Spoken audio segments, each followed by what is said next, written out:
عندك معرض زوايا قاعة النادي في الخبرة. كنا المهندس خالد مصر، مهندس خالد أهلا بيك. اهلا وسهلا. أهلا. قول لي في البداية كده نتعرف عليك. مهندس خالد محي الدين، فنان تشكيلي ومهندس. فنان تشكيلي يعني في يعني مش هاوي، لا، انا دارس اكاديمي. دارس أكاديمي. طبعا. طبعا دي أعمال حضرتك. دي اعمالي. طب كلمنا كده عن اللوحة دي كده في البداية. ديت بتتكلم عن الخطايا السبعه. وصورت الخطايا السبعه كانهم في مركب، وان طبيعي ان اي حد يتمنى ان الخطايا تنتهي.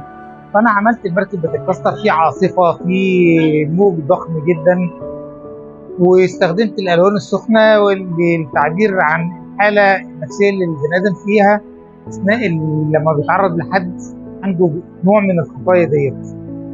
الخطايا السبع ناقشتها السينما اكتر من فيلم، وتناقشها الفن التشكيلي باشكال مختلفه. دي رؤيتي. معرفش اذا كانت عبرت بشكل كويس او لا، لكن كل خطيئه منهم ليها شكل، كأن الشراع لما اتكسر خد كل خطيئه وراح المكان بتاعه. احنا شايفين ما شاء الله إقبال غير عادي في المعرض. قبل أقول لك كنت نصيحة للعيال كلمنا كده عن اللوحة دي كمان. اللوحه دي عكس البرناج، دي جنتي انا، بغير ابواب، المدخل موجود، الناس اهلا وسهلا بيدخلوا في اي وقت، مفروش بالورد وراحه وفواكه جميله. بس دي جنه، دي جنتك في الدنيا. اللي انا بتمنى اعيش فيها. اي فاكهه من الفواكه بره الجنه شكلها طبيعي، اول ما بتيجي عند الجنه بتتحول لذهب. بس ما شاء الله. كنت خالد لفت نظري المعرض في الهواة وفي الناس الترسيم درس فن. يعني انا شايف من وجهه نظري المفروض ياخد بايد الهواة ويطلع بيه يقول ايه الناس اللي دارسين ويحاولوا يعني يدوا الطاقه السلبيه للهواة.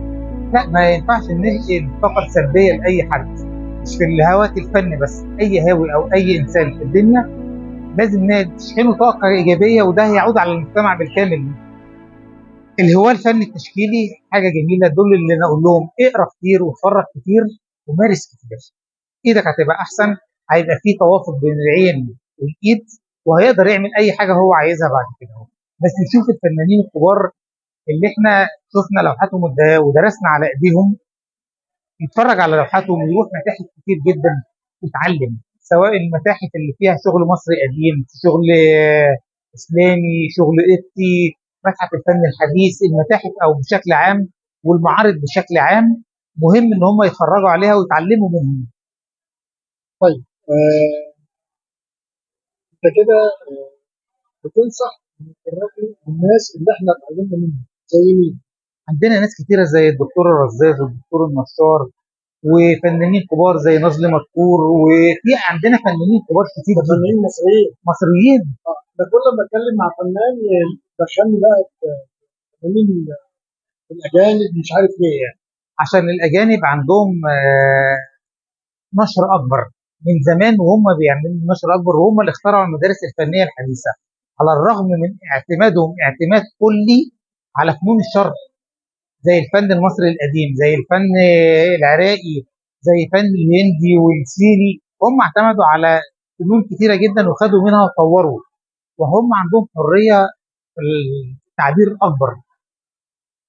هم عملوا قفزات وعملوا مدارس فنيه، وما نقدرش ان احنا ننكر ان هم اللي عملوها بالفعل، زي ماتيس وبابلو بيكاسو، ناس كتيره جدا. لما نقرا عنهم ونشوفهم ونشوف لوحاتهم بنتعلم منهم حاجات كتير، بس في الاخر المفروض اعبر عن نفسي. ايه اللي بيه؟ باشمهندس خالد مبروك. الله يبارك فيك. نعرف بوفق وشكرا ليك. العفو. الى اللقاء.